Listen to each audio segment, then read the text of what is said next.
गुरु महाराज की ध्येयं सदा परिभवघनमभीष्टदोहं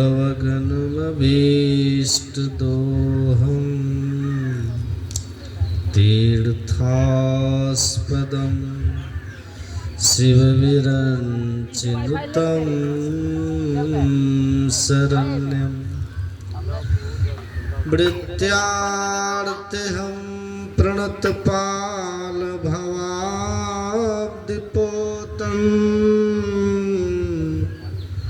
वन्दे महापुरुषते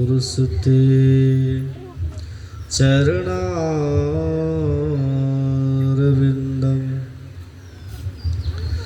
अखण्डमण्डलाकारं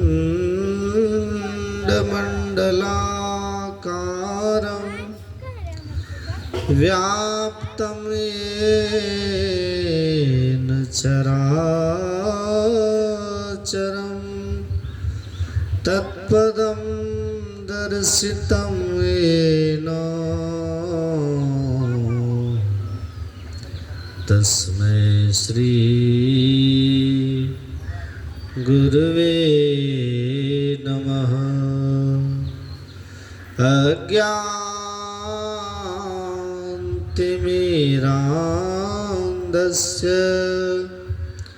ज्ञानाञ्जनशलाकया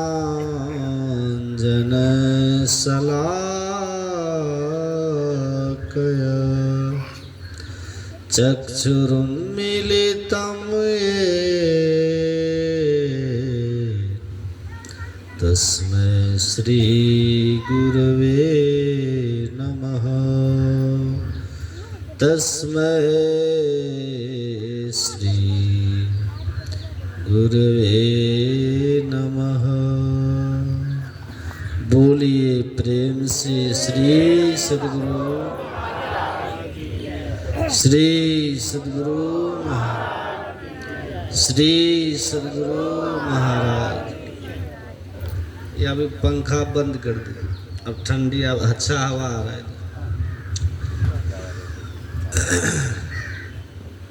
परमाराध्य सद्गुरु महाराज के पावन श्री चरणों में बारंबार नमन।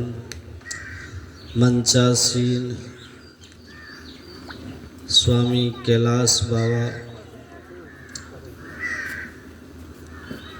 सत्संग प्रेमी महानुभाव, पूजनीय माताओं एवं भक्तिमती धर्मशिला बहन,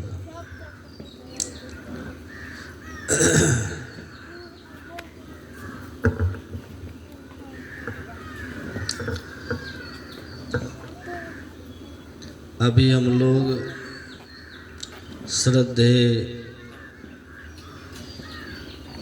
कैलाश बाबा से मनुष्य शरीर की महिमा श्रवण कर रहे थे और आज का जो सत्संग है आप लोगों को ज्ञात ही है।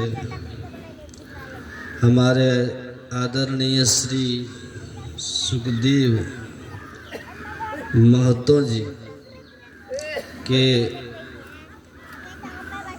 धर्मपत्नी पूज्या निर्मला माता जी के आज का यह सत्संग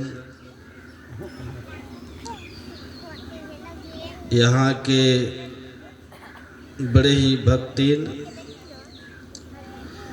आदरणीय श्री निर्मला माता, पूजनीय निर्मला माता, स्वर्गीय निर्मला माता जी के श्रद्धांजलि के उपलक्ष्य में श्राद्धोपरांत सत्संग हो रहा है। नहीं,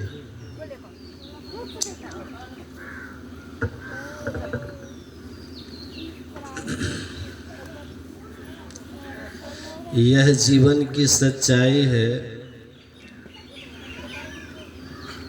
भगवान श्री कृष्ण ने अर्जुन को समझाते हुए कहा था कि जैसे ही किसी का इस संसार में जन्म होता है उसके जीवन की और सभी बातें अनिश्चित हो, पर उसकी मृत्यु निश्चित होती है। पढ़ने वाला विद्यार्थी पास करेगा या नहीं, संशय है कि नहीं। किसान बहुत मेहनत से खेती किया, उसकी उपज उसके घर ठीक ठाक पहुंचेगा कि नहीं, संशय है। आपके व्यापार में लाभ होगा या नहीं, यह भी संशय है।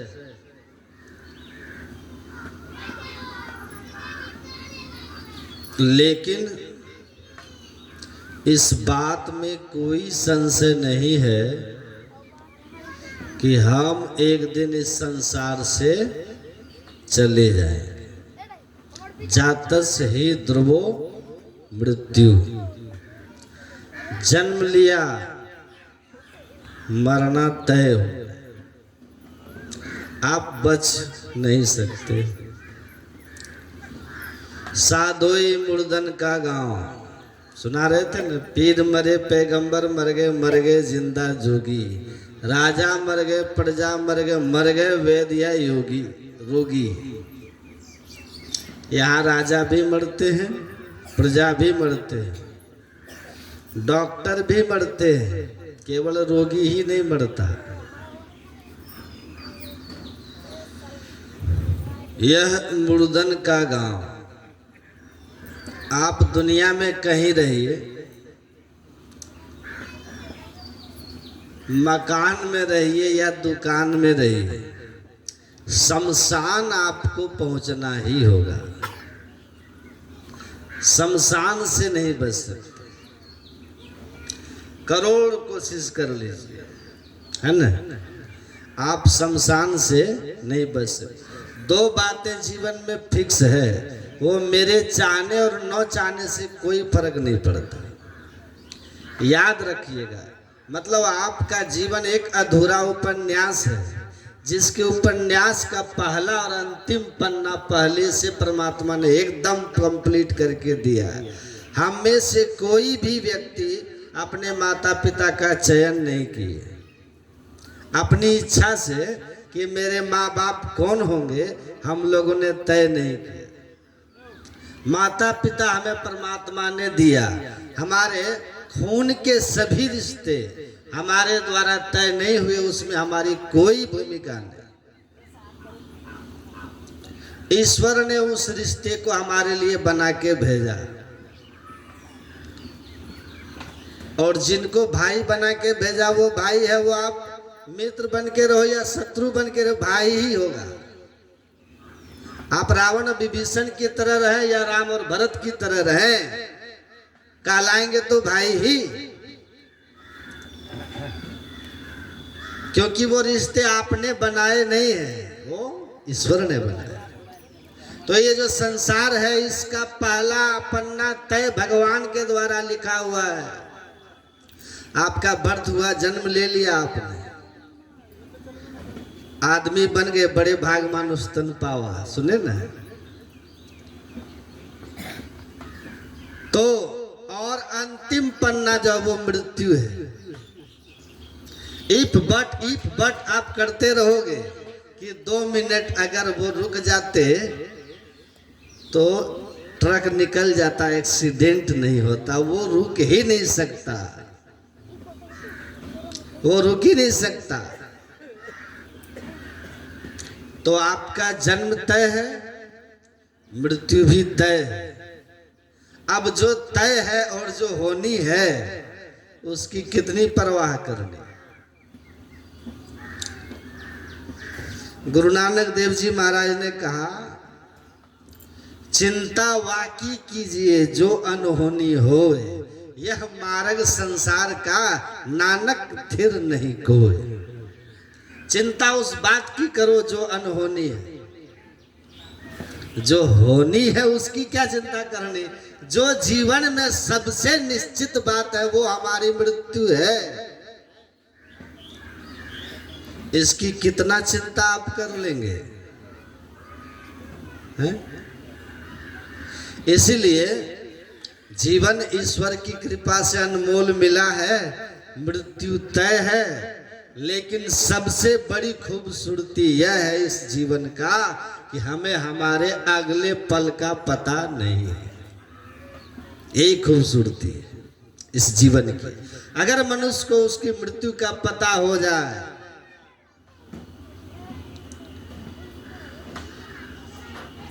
कि हम इस तिथि को मरने वाले हैं, तो आप विचार कर लीजिए आप लोग कि अगर एक क्षण सोच के आप लोग देख लीजिए कि आपको पता चल जाए कि आज से 5 वर्ष बाद इस तिथि को आपको मरना है, और आज आपके पास जीवन में कोई बहुत बड़ी उपलब्धि आ गई,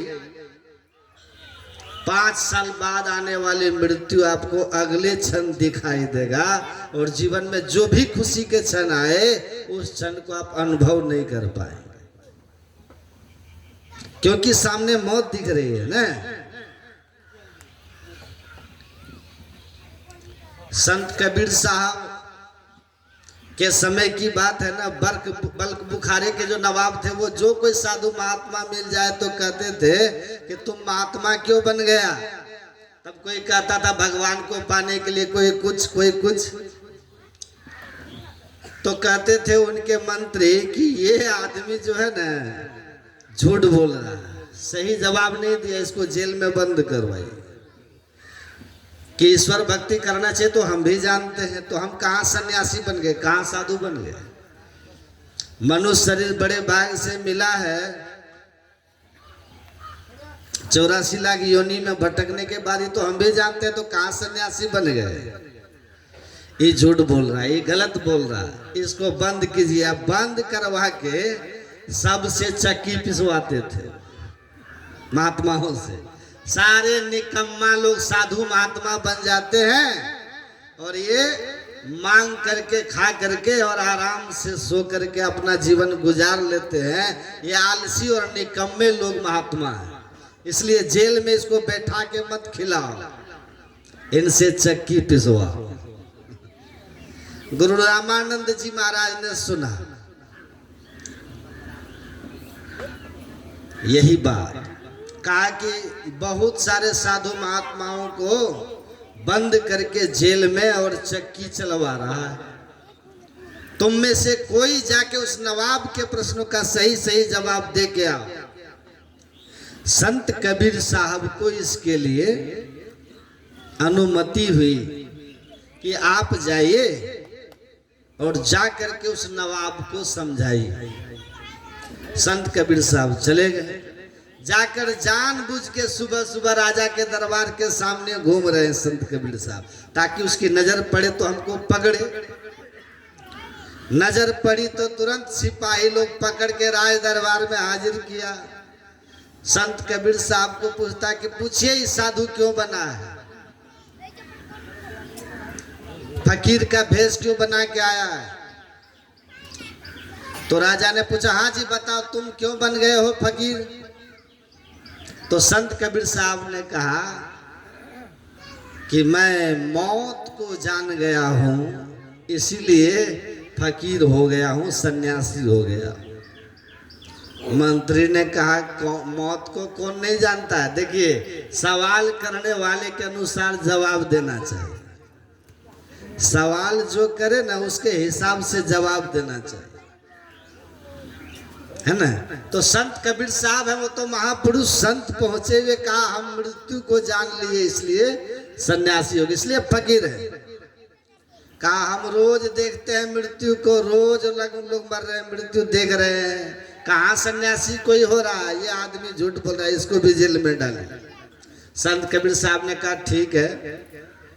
राजा को कहा कि देखिए आप 2 मिनट हमको टाइम दीजिए, बस हम आपसे इतना ही आग्रह करेंगे कि मृत्यु को जानना अभी तक आपके मंत्री को समझ में नहीं आया। आप कल दरबार में एक घोषणा कर दीजिए कि आज के 7वें दिन मंत्री जी को किसी गलती के कारण मैं फांसी की सजा दे रहा हूं। फांसी मत दीजिएगा, बस केवल मौत को जानना क्या है इनको बता दीजिए। आप इस बात को जांच लीजिए कि मैं सही कह रहा हूं कि नहीं। एक बस मेरी बात मान लीजिए, बहुत साधु को बंद किए, हमको दुगना दंड दे दीजिएगा। तो उन्होंने कहा, राजा ने ठीक है। दूसरे दिन उन्होंने घोषणा कर दिया राजा ने कि मंत्री जी ने कुछ बगलिंग की है, घोटाला वगैरह किया है, और हमारे राज्य के नियम के अनुसार विश्वासघाती घोटालेबाज मंत्री को फांसी होगी। तो 7 दिन इनको घर में नजर बंद करके रखा जाए और उसके बाद इनको फांसी दे दिया जाए। राजा ने घोषणा कर दिया 7 दिन तक। अब ये तो घर गए, मंत्री पड़े हुए हैं। 7वें दिन के पहले संत कबीर साहब अपने ही उनके घर में पहुंच गए खुद से। कहा, मंत्री जी आपको देख रहे हैं एकदम दुबले पतले हो गए हैं, मुरझा गए हैं, चेहरे की चमक चली गई, क्या बात है, कमजोर पड़ गए। बच्चा को हटाए वहां से। फांसी सुनकर खाते पीते नहीं है क्या?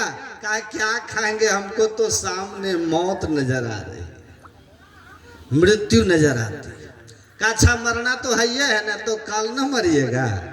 चलिए, आपको घोड़े की सवारी का बहुत शौक था ना, आप अपने मनपसंद घोड़े की सवारी कर लीजिए, कल फांसी होगी, आज जी लीजिए ना आनंद से।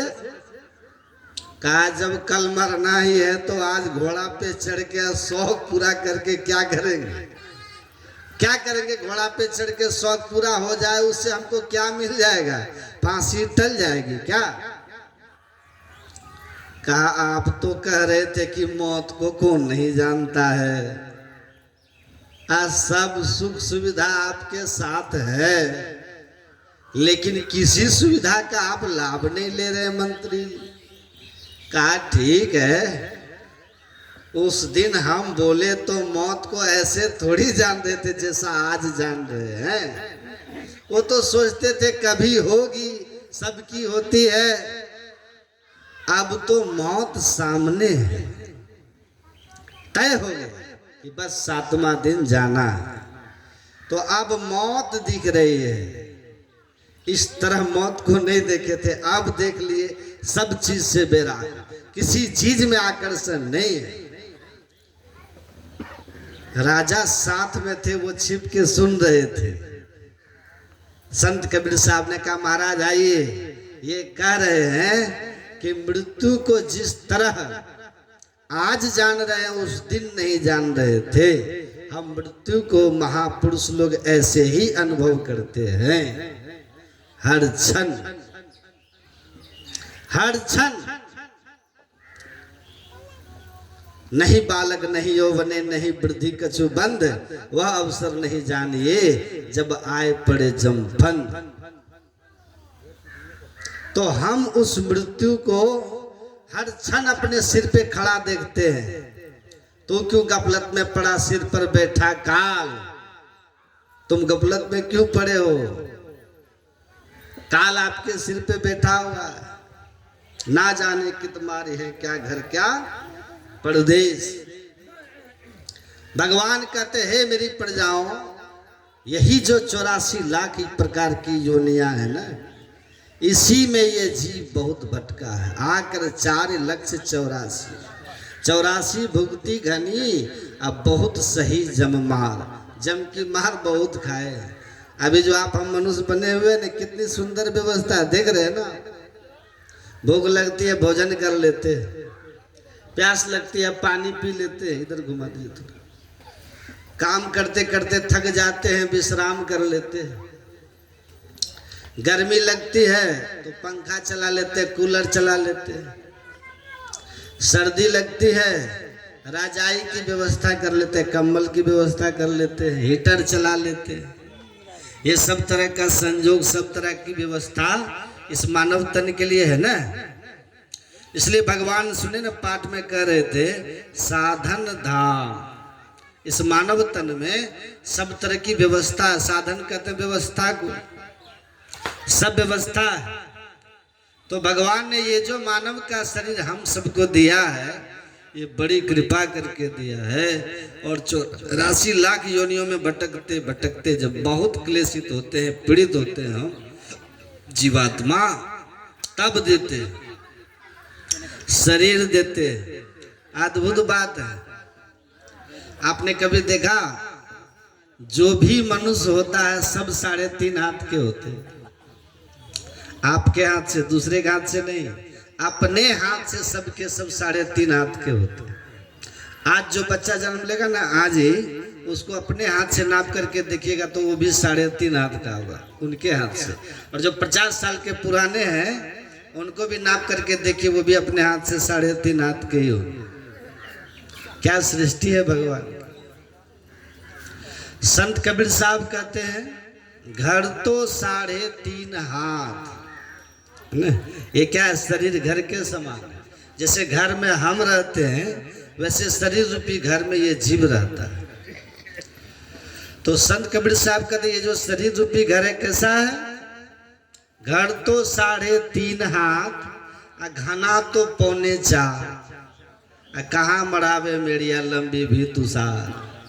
कभी कभी कोई व्यक्ति 4.25 हाथ के भी अपवाद स्वरूप हो जाते हैं, लेकिन प्रायः सब 3.5 हाथ के ही होते हैं। अब सवाल है कि 3.5 हाथ का ही क्यों? प्रश्न हो सकता है कि नहीं को, कि भगवान ने इस मानव तन को 3.5 हाथ का ही क्यों बनाया? 4 हाथ का बना देते, 5 हाथ का बनाते, 3.5 हाथ का ही क्यों?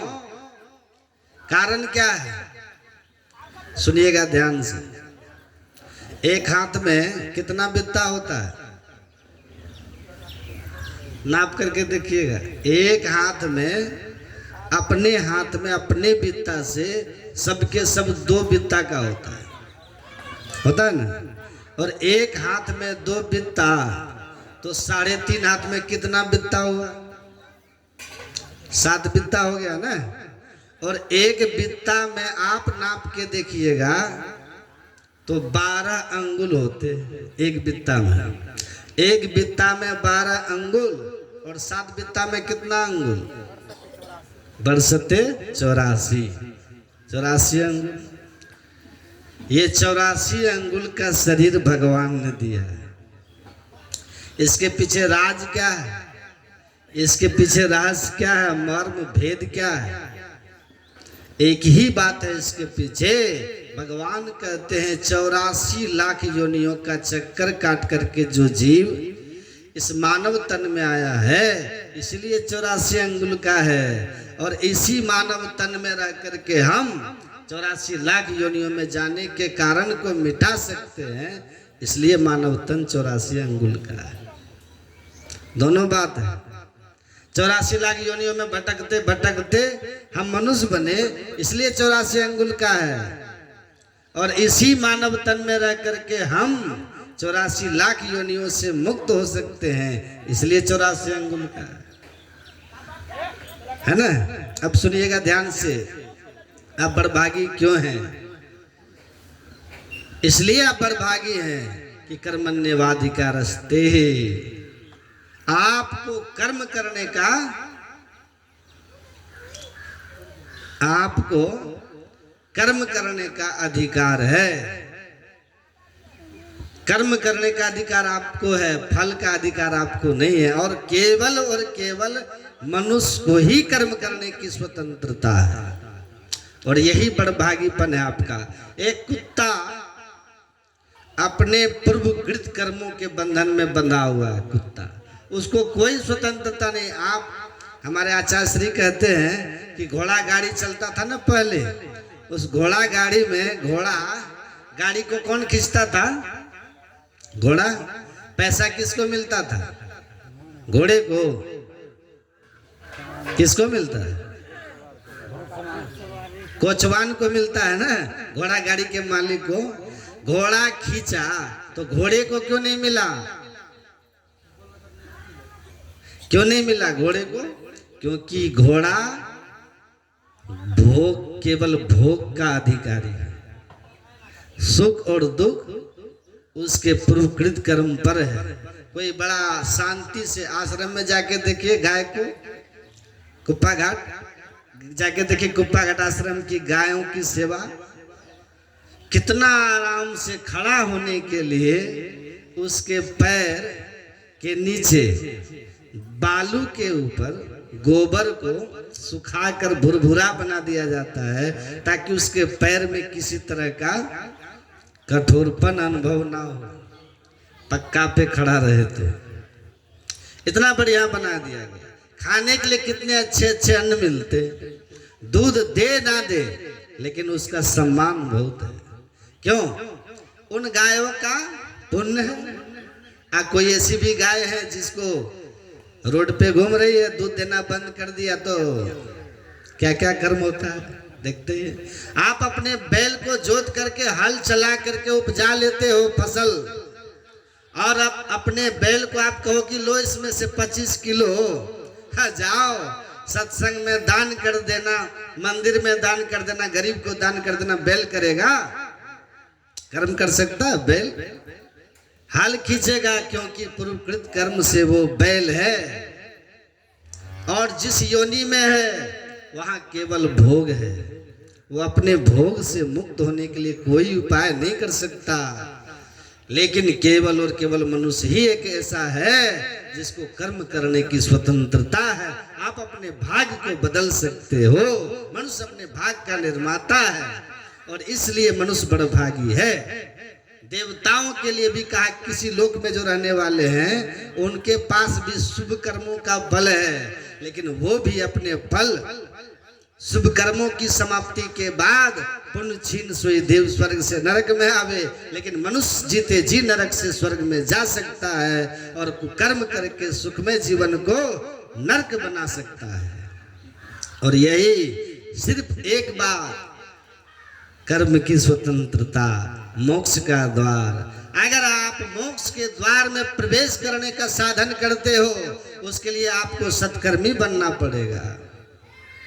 ना वो रिझे जब तक कि ना काया को जारे, ना वह रिझे धोती टांगे, ना काया को पखारे, दया करे धर्म मन राखे, घर में रहे उदासी, अपना सा दुख सबका जाने, ताही मिले अविनाशी।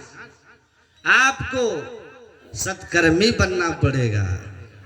आप सत्कर्मी मतलब क्या होता है? दूसरों की मदद करने वाला, दूसरों के सुख दुख का सहभागी बनने वाला।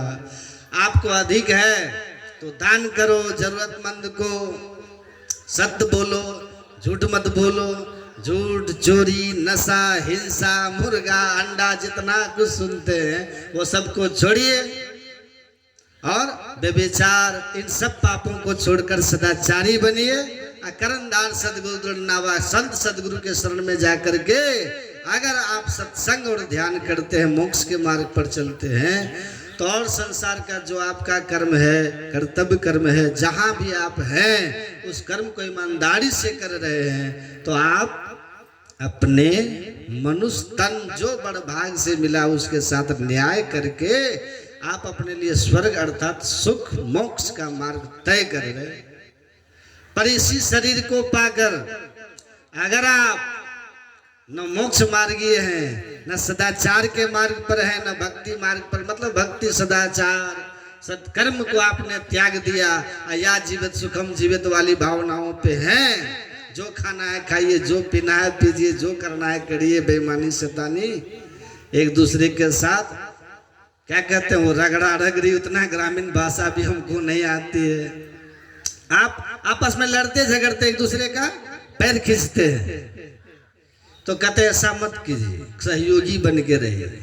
दो आदमी अगर एक साथ हो ना, और दोनों का एक दूसरे का हित चिंतन हो रहा हो, तो थोड़ी देर में वो जगह इतना पवित्र वाइब्रेशन से भर जाता है कि वहां तीसरा आदमी आएगा ना, वो अपने आप शांत हो जाएगा। वहां के परमाणु में इतनी ऊर्जा भर जाएगी कि वो तीसरा अपने आप शांत हो जाएगा। शुभ विचार जहां पे होता है, जहां शुभ विचार के लोग होते हैं, उनके बगल में आपको शांति क्यों मिलती है? क्यों कहते हैं? संत के पास जाते थे, राजेंद्र प्रसाद थे ना अपने राष्ट्रपति देश के, तो वो डॉक्टर राजेंद्र प्रसाद कहते थे, जब मैं बेचैन होता हूँ, व्यथित होता हूँ, तो मैं जा करके महर्षि रमन के आश्रम में उनके पास बैठ जाता हूँ। महर्षि रमन बोलते नहीं थे, मौन रहते थे, मौन। अब बोलते थे कि जब वो कुछ नहीं बोलते थे, जो कुछ गंधी थे नहीं, तो भी वास सुवास, तो भी उनके पास बैठ जाने मात्र से हमारे मनोवृत्ति जो थी, हमारे अंदर जो बेचैनी थी, अशांति थी, वो शांत हो जाता था, जीवन में ऊर्जा से भर जाता था। और फिर 2-3 दिन के बाद आकर के महीनों काम करने की हमें प्रेरणा और क्षमता हो जाती थी। तो शुभ भाव विचार कीजिएगा ना, तो पहली बात तो है कि आप सुखी हो जाइएगा। जिस आदमी में ये भाव हो जाए कि सभी सुखी हो, तो सब सुखी हो ना हो, लेकिन वो आदमी पहले सुखी हो जाएगा, पहले सुखी हो जाएगा। तो गुरु नानक देव जी सत्संग कर रहे थे, बहुत लोग लाइन लगा करके प्रणाम करने आते हैं। सिखों में बड़ा व्यवहार सुंदर, बड़ा तमीज होता है उन लोगों में। सब लोग पंक्तिबद्ध होकर के आते थे प्रणाम करने। एक सेठ थे दुल्ली चंद, वो सामने से नहीं आया। उनको लगा कि गरीब गुरुआ हमारे गांव का बेटा हो, इसके पीछे हम लगेंगे।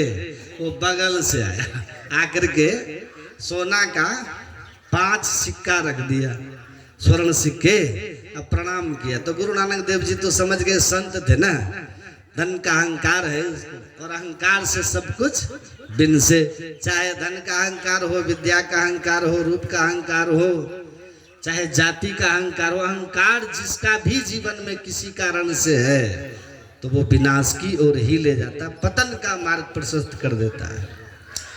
तो जैसे प्रणाम किया ना दुल्ली चंद, ये क्या किए गुरु नानक देव कि तुरंत अपने थैले से निकाल करके एक सुई उसको दे दी और कहा, दुल्ली चंद ये सुई तुम रखो, तुम हमको ऊपर दे देना। सुई ऊपर? कहाँ? सुई लेके कहाँ ऊपर? कहा मरने के बाद तुम तो हमसे ज्यादा बूढ़े हो, अगर ऊपर चले गए तो सुई रखना, हमको वहां दे देना, थैला वेला कपड़ा उपड़ा सिएंगे। तो दुल्ली चंद कहता, महाराज मरने के समय सुई कौन लेके जाता है?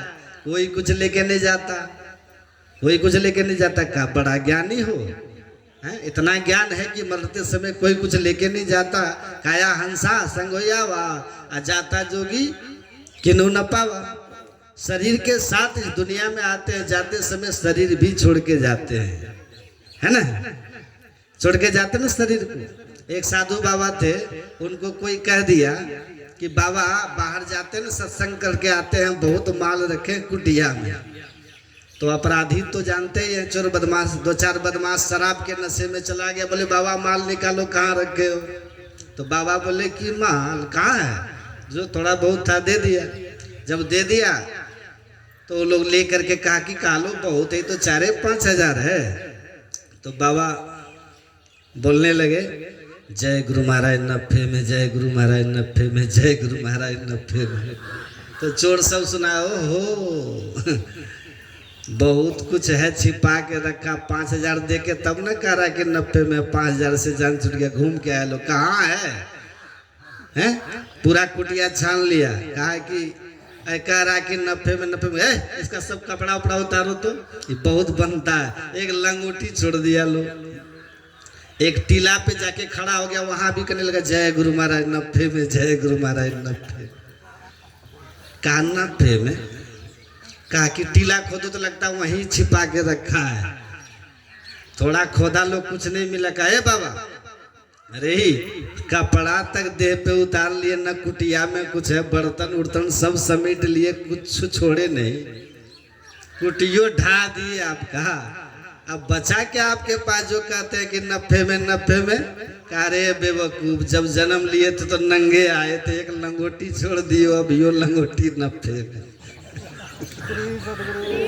ये लंगोटी 90 में, क्योंकि कौड़ी नहीं संग करोड़नी जोड़ के, अरे हारे पलटू गए हैं राजा रंग फकीर लंगोटी छोड़ी। सब लंगोटी छोड़ के गए, अभी तक तुम हमको एगो लंगोटी छोड़े हुए हो। तो नंगा आया था, लंगोटी दे पर है, तो अभी तक तो प्रॉफिट हूं मैं भाई, तो टेंशन की कोई बात नहीं, घाटा में नहीं गया। अब ऐसा संतोष जीवन में हो जाए तो क्या परेशान, कोई परेशानी है? बस का लंगोटी छोड़ के। तो तुरंत कहा कि लो सुई जाओ दे देना ऊपर। कहा कोई कुछ लेके नहीं जाता, कहा बड़ा ज्ञानी हो, दे भी लेके आए वो भी लेके नहीं जाता। जब इतना जानते हो तो अहंकार किस बात का है? कौन से धन का भाई? जो भूमि पे पड़ा रह जाएगा, धनानी भूमो, जो धन धरती पे पड़ा रह जाएगा वही धन न तुम्हारे पास है। और तुम इनको गरीब समझ रहे हो, ये गुरु भक्त, ये ईश्वर भक्त, ये सत्संग और ध्यान करने वाले, इनको तुम गरीब दरिद्र समझते हो। जिनके पास वो पूंजी है सो धन संचिए जो आगे को हो। दिन दिन बढ़त सवाई राम धन कबू न लागे काई। जो राम धन कभी काई नहीं लगता, दिन दिन बढ़ता है और साथ जाता है। नेहा विक्रम ना स्वस्ति प्रतिवायु न विद्यते स्वल्पमभ्यस्य धर्मस्य त्रायते महतो भयात्। जिस धर्म का छोटा छोटा, जिस धन का थोड़ा संग्रह भी आपको महाभय में अर्थात नीच जोनी में जाने से बचा सकता है, भगवान कृष्ण कहते हैं वो धन ध्यान का धन है, वो योग का धन है, ध्यान योग की संपत्ति है। जिसने उसको संग्रह किया हुआ है वो नीच जोनी में नहीं जाएगा। लोग कहते ना, सोना कबहू न जंग लगे, लोहा न घुन खाए, गुरु की चेताई आत्मा कभी नरक नहीं जाए। तो भक्ति बीज बिन से नहीं जो जुग जाए आनंद, ऊंच नीच घर जन्म ले तो संत का संत। भक्ति बीज पलटे नहीं आए पड़े जो चोल, कंचन जो बिष्ठा पड़े घटे न ताको मोल।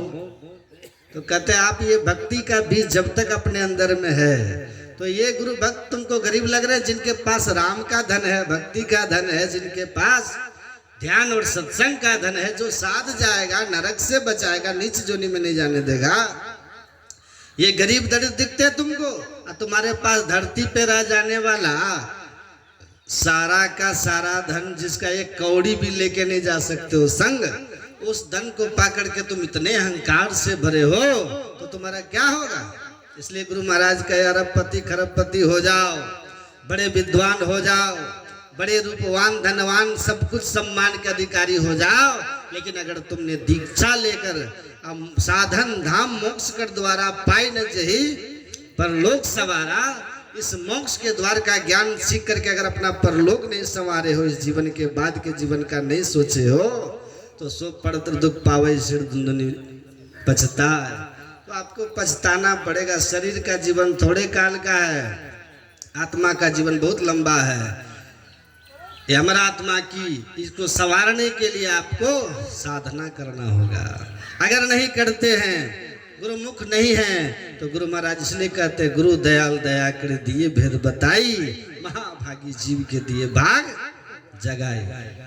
धनवान होके भी आप अभागे हैं, पदवान होके भी अभागे हैं, सम्मान वाले होके भी आप अभागे होंगे अगर मोक्ष के द्वार का भेद आपने गुरु से नहीं लिया। और यही बात बड़भागी बनाता है आपको।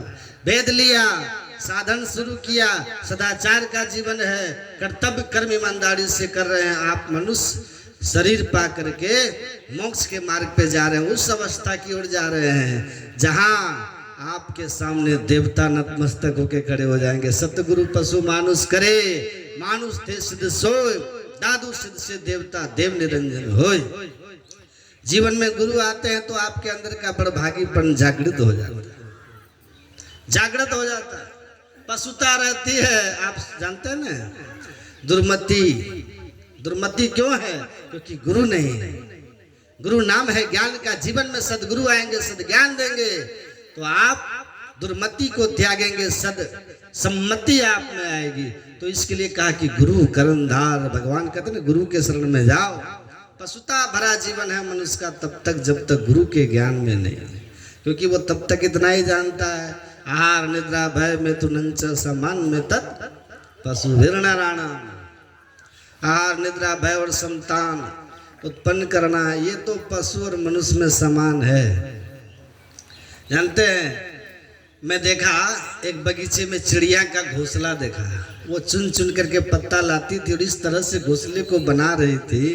मुझे लगा किसी इंजीनियर को कह दो तो दिमाग खराब हो जाएगा, है ना, इंजीनियर का दिमाग खराब हो जाएगा। चिड़िया घोंसला बना रही थी ऐसा, और इतना बढ़िया से बना दी ना। वो घोंसला इतना अच्छा कि ताड़ के पेड़ में है, आंधी आ रही है, घोंसला घूम रहा है, टूट के गिरता नहीं।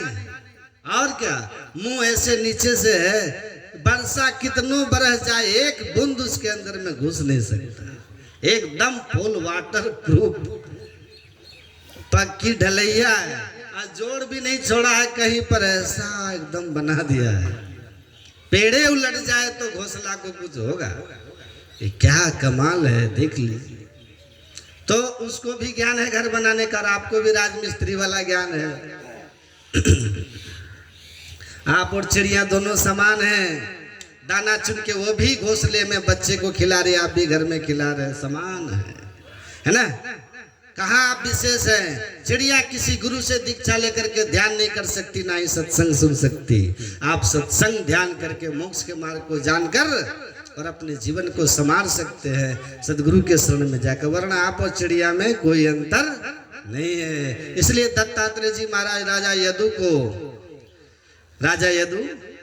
यदुवंश जिससे उत्पन्न हुआ, उस यदु महाराज को कहते हैं, यह प्राप्य मानुष्य लोके मोक्ष द्वारा मुपाभ्रयम् गृहेषु शक्तस्थगवत् तमारूढ़ं च्युतं विदुः।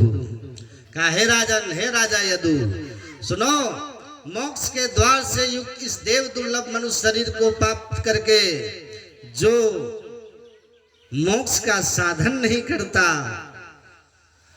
तमारूढ़ं, और क्या करता है, शक्तस खगवत, खग मतलब चिड़िया, चिड़िया की तरह गृहेषु अपने घर परिवार में संतान में आसक्त होकर रहता है। वह मनुष्य चिड़िया की तरह ही है, और ऐसे जीवन जीने वाला आहार निद्रा भय में तुम संतान वाले में क्या होता, तमारूढ़ं च्युतं विदुः, अंकुरज मिट्टी से उत्पन्न होने वाला, उसके ऊपर क्या है, कौन जोनी है, जो गर्मी से पैदा होता है ना, फल में कीड़े लग जाना, माथा में वो जो क्या बोलते हैं, जू ढील जो हो जाता है, पता है ना, ये सब क्या है, ये गर्मी से पैदा होता है। उसमज बोलते हैं इसको। 4 खानियों में 84 लाख जोनी है, ये 4 खानी है। तीसरा है जिसको आप बोलते हैं अंडज, अंडा से पैदा होना, सांप, पक्षी अंडे से ना पैदा होते हैं। और चौथा है पिंडज,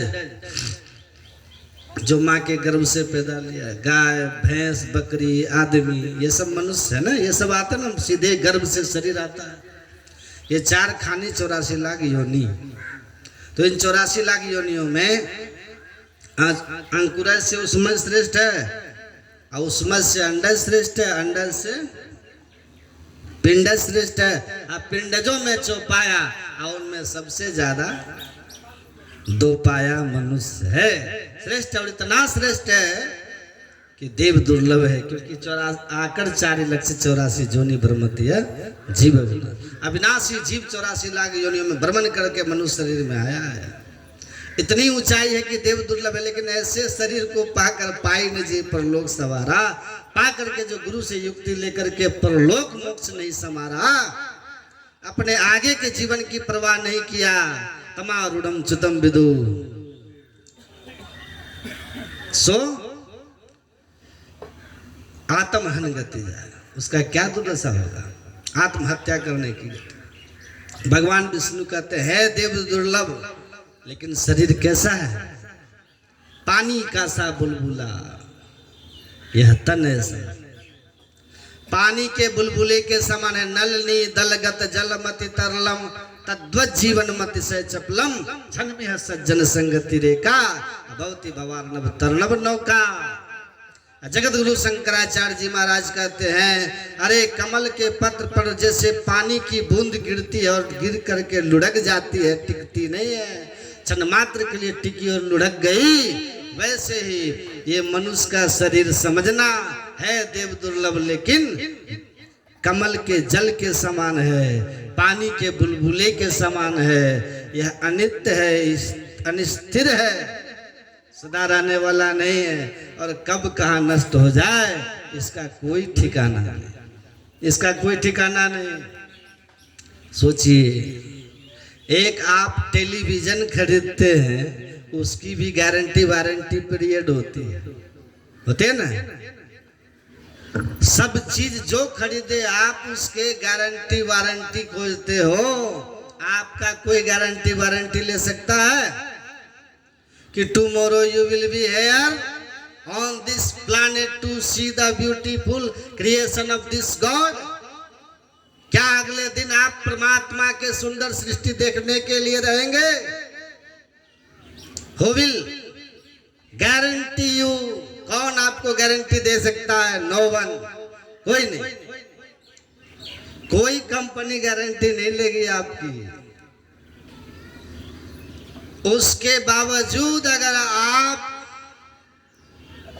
इस शरीर को पा करके सावधान नहीं है और कल पर छोड़ रहे हैं कि अभी तो जवानी के दिन है, भजन बुढ़ापे में कर लेंगे।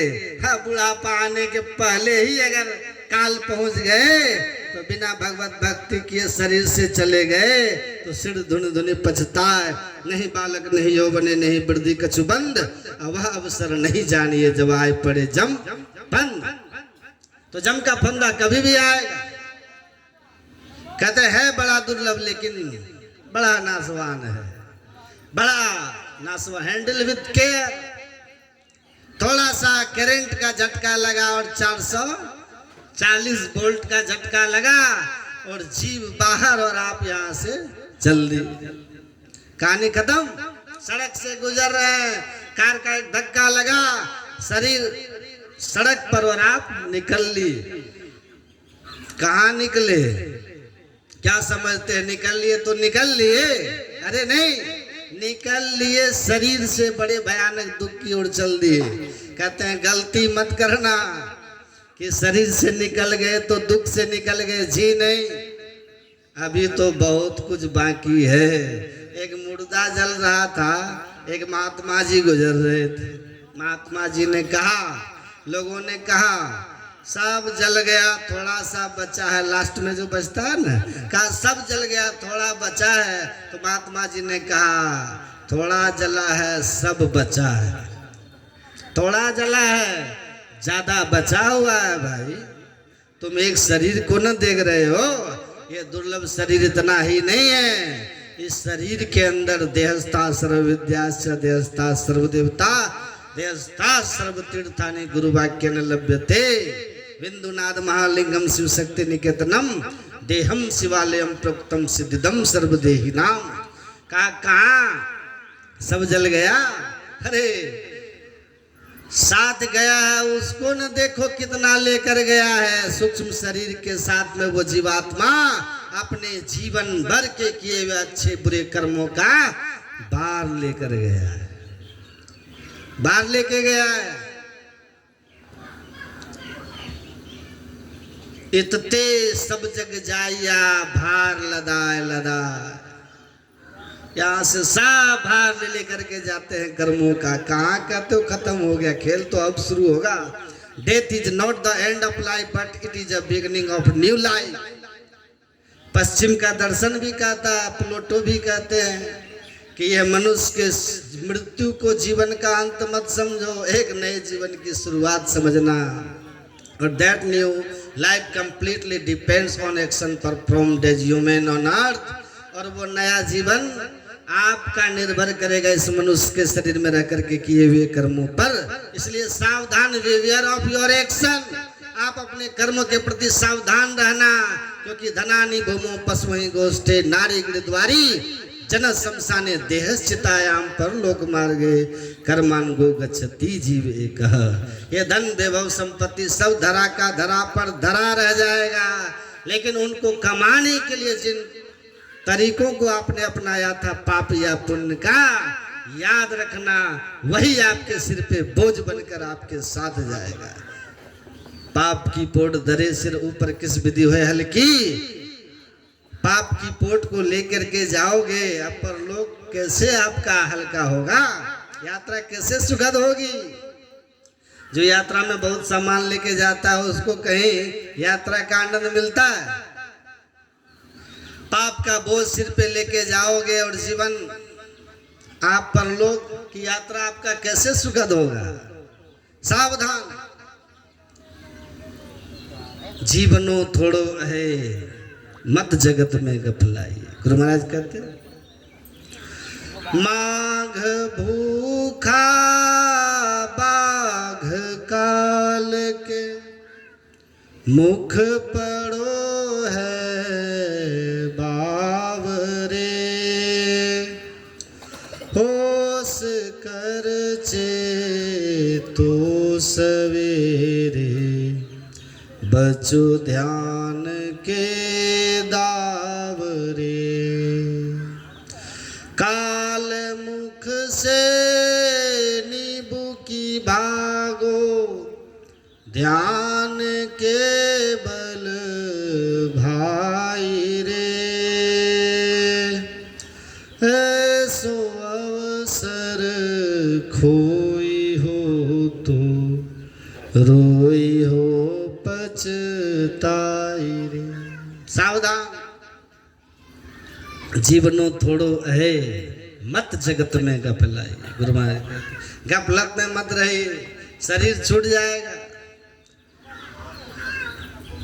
तो जब है तो काल करे सो आज कर, आज करे सो अब पल में परले होएगा, बहुरी करेगा कब।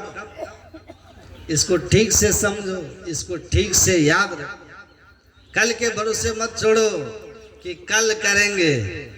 आपने सुना होगा गुरु नानक देव जी महाराज के सत्संग में एक बच्चा आता था, जानते ना? गुरु नानक देव जी महाराज के सत्संग में एक बच्चा आता था अपनी माँ के साथ और आके आगे ही बैठ के सुनता था। गुरु नानक देव जी ने कहा, रे तू इतना छोटा बच्चा है, रोज सत्संग में आ जाता है, आगे बैठता है, सुनता है, कुछ समझता है कि नहीं? कुछ समझता है? बड़ा हो जाना तब भगवत भक्ति करना, सत्संग ध्यान करना बड़े हो गए। गुरु नानक देव जी ने बच्चे को जांचने के लिए पूछा था। देखिए वो बच्चा क्या कहता है। बच्चा कहता है कि मैं चूल्हे के पास बैठा हुआ था, मेरी माँ चूल्हे में लकड़ी लगा रही थी जलावन के रूप में। तो जो मोटी लकड़ियाँ थी वो तो लेट से जलती थी, देर से जलती थी। जो पतली पतली लकड़ियाँ थी वो जल्दी जल्दी जल जाती थी। तो मुझे देखकर लगा कि जो नौजवान लोग हैं वो स्वस्थ होते हैं, उनको रोग आदि व्याधि आएगा तो उसको वो झेल लेंगे, लेकिन मैं तो छोटा बालक हूँ, पतली लकड़ियों के समान हूँ, मुझे तो कोई आधी व्याधि आया, हल्का भी चोट धक्का लगा तो हम तो दुनिया से चले जाएंगे महाराज। इसलिए हमको अभी ही सत्संग ध्यान करना चाहिए, क्योंकि हमारे मरने की संभावना ज्यादा। इसलिए गुरु महाराज भी कहते हैं, दृढ़ प्रतीत प्रीत कर गुरु से, कर सत्संग सवेरे। सवेरे मतलब भोरे नहीं, जीवन के प्रारंभिक काल से। जिस दिन आपको होश हो जाए उसी दिन से आप सत्संग ध्यान में लग जाओ। ध्रुव की उम्र कितनी थी? प्रहलाद की उम्र कितनी थी? नचिकेता की उम्र कितनी थी? और गुरु महाराज की उम्र कितनी थी? तीसरी क्लास में ऑल मैन मस्ट डाई से परिवर्तन हो गया था और अध्यात्म की खोज में लगे हुए थे, जो मैट्रिक के परीक्षा देते समय गृह त्याग के रूप में सामने आ गया, है ना? सोचिए। और हम अपने बच्चे को क्या कहते हैं? बच्चा तो अभी बच्चा है बाबा, है भाई बच्चा है। आप कहते हैं पढ़ता, अभी रहने दीजिए, अभी दीक्षा मत लो। कई माँ बाप ऐसे जो बच्चे को नहीं देते दीक्षा देने। तो गुरु नानक देव जी महाराज ने उस बच्चे को कहा कि तू है तो बच्चा लेकिन बातें बुढ़ा की तरह करता है। उसका नाम ही पड़ गया बुढ़ा साहब। जाओ, दीर्घायु होने का आशीर्वाद देता हूं। 6 सिख गुरुओं का उसने गुरु गद्दी में टीका लगाया था, इतनी लंबी आयु हुई थी। सोचिए कैसे। कहते बड़े सुंदर व्यवस्था है, साधन धाम मोक्ष कर द्वारा पाई न जे परलोक सवारा। ये मनुष्य का शरीर आपको परलोक संवारने के लिए मिला है, केवल भोगों में रमने के लिए नहीं मिला है। वो तो पशु योनि में भी है। तो आपके अंदर में परमात्मा ने मोक्ष का द्वार बनाते हुए और ये भी कह दिया कि नर्तन पाई विषय मन देही, पलट सुधाते सठ विष ले, ताहि कबहु बल कहे न कोई, गुंजा ग्रह परस मनि कोई। भगवान कहते हैं कि मनुष्य शरीर पाकर जो विषयों में केवल मन लगाता है, विषय जानते हैं ना, आंख से जो देखते हैं उसको रूप विषय कहते हैं। गोरा, सांवला, काला, हरा, पीला, कलर कौन बताएगा आपको? आंख हाथ से छू के आप नहीं बता सकते कि कपड़े का रंग हरा है कि पीला है। कान शब्द विषय, नाक गंध विषय, सुगंध है कि दुर्गंध है कौन बताएगा? नाक। जीवा स्वाद है ना, त्वचा चमड़ा स्पर्श ठंडा गरम। तो ये जो 5 ज्ञानेंद्रियां है ना, इन 5 ज्ञानेंद्रियों के 5 विषय हैं और इन्हीं विषयों की व्यवस्था में लगे रहते हैं हम लोग, लगे रहते हैं ना। अगर हम भी लगे हुए हैं केवल इन्हीं 5 विषयों में, तो फिर पशु में और हम में भगवान कहते कोई अंतर नहीं। और भगवान शिव की तो बानी पढ़िएगा ना, उन्होंने तो विषय भोग में रमने वाले, मांस मछली अंडा शराब में अपने जीवन को गंवाने वालों के लिए बड़ा खतरनाक बात कह दिया। अगर किसी को बुरा लगे तो भगवान शंकर से जाके झगड़ लीजिएगा, है ना। वो तो समझा रहे हैं हम लोगों को।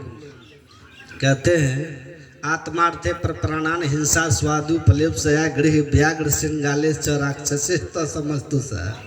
ये आप महाभारत गीता प्रेस के 6म खंड का पृष्ठ संख्या 5550 पढ़ लीजिएगा। उसमें ये प्रसंग है, माता पार्वती को भगवान शिव ने कहा कि मनुष्य शरीर पा करके जो मांस मछली अंडा दारू जीवन का यही लक्ष्य बना लिया है, इसी में रम रहा है, वो मेरी नजर में गिद्ध व्याघ्र श्रृंगालेश राक्षसे तू तो समझ तू सा, वो गिद्ध है, बाघ है, राक्षस है और सियार है, और हे देवी समझ तू सा। इससे भी कुछ और नीच तो कहा जा सकता है।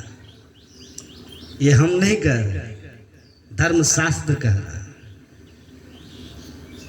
लेकिन हम लोगों का क्या है, हम मानव कितने तेज हैं कि भगवान को मानते हैं और ग्रंथ को भी मानते हैं, लेकिन भगवान जो कहते हैं हम उसको नहीं मानते हैं, ग्रंथ जो कहता है हम उसको नहीं मानते।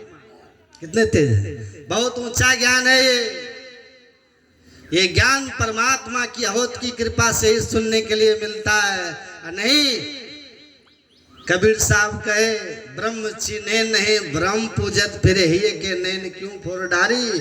ब्रह्म के नाम पर लोग ब्रह्म की पूजा करवाते रहेंगे, पुण्य के नाम पर लोग बकरा मरवा के पाप करवाते रहेंगे। ये याद रख लीजिएगा, याद रख लीजिएगा।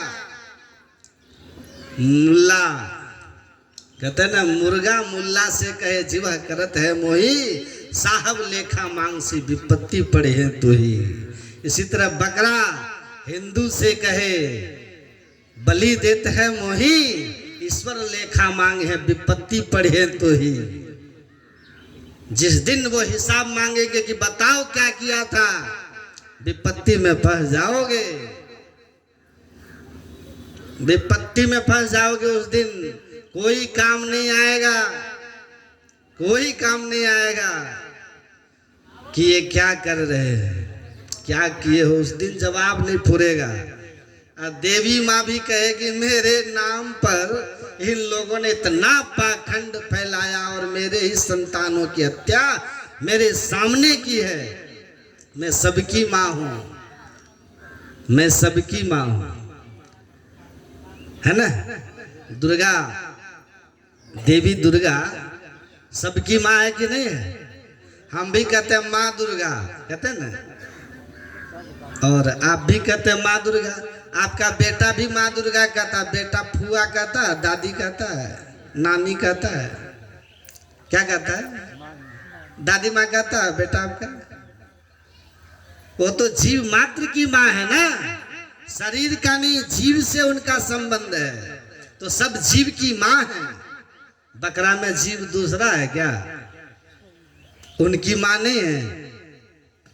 माँ के सामने आप एक बेटा दूसरे बेटा की हत्या करके माँ को चढ़ा रहा है, कौन सी माँ खुश होगी। इसलिए तो मैं कहता हूँ देवी भागवत पढ़िए, उसमें लिखा है कि माता दुर्गा ने कहा कि मेरे नाम पर जो निरीह जीवों की संतानों की हत्या करता है, मरने के बाद वो रौरव नरक में तब तक रहेगा जब तक सूरज चांद रहेंगे। युपम छित्वा पशुन हत्वा कृत्वा रुधिर कर्दमम यद्यम गम्यते स्वर्गे नरके केन गम्यते। कहती हैं निरीह पशुओं का खून बहा करके ऐसे दुष्ट आत्माएं अगर स्वर्ग चली गई तो फिर ईश्वर ने किस दुष्ट के लिए नरक बनाया। दूसरे जीव के खून बहाकर अपने लिए स्वर्ग की कामना अगर कोई कर रहा है और ऐसा दुष्ट को भगवान स्वर्ग देंगे तो फिर नरक बनाने की क्या आवश्यकता थी। इससे बड़ा पाप करने का भाव है कि देवी माँ करे, इससे बड़ा पाप कुछ भी नहीं कि आप एक जीव को मेरे नाम पर मार दो और कहो कि ये पुण्य कर्म तुम्हें स्वर्ग देगा, तुम घोर रौरव नरक में रहोगे क्योंकि मेरे इस संतान को मेरे ही नाम पर मेरे सामने तूने बलि चढ़ा। लेकिन आप नहीं समझ पाओगे, बहुत जन्म से आपके अंदर धर्म के नाम पर अधर्म को ठोक ठोक करके बैठा दिया गया है, फेविकोल देके बैठा दिया है। इसीलिए आप नहीं समझ पाओगे कि आप अधर्म कर रहे हैं।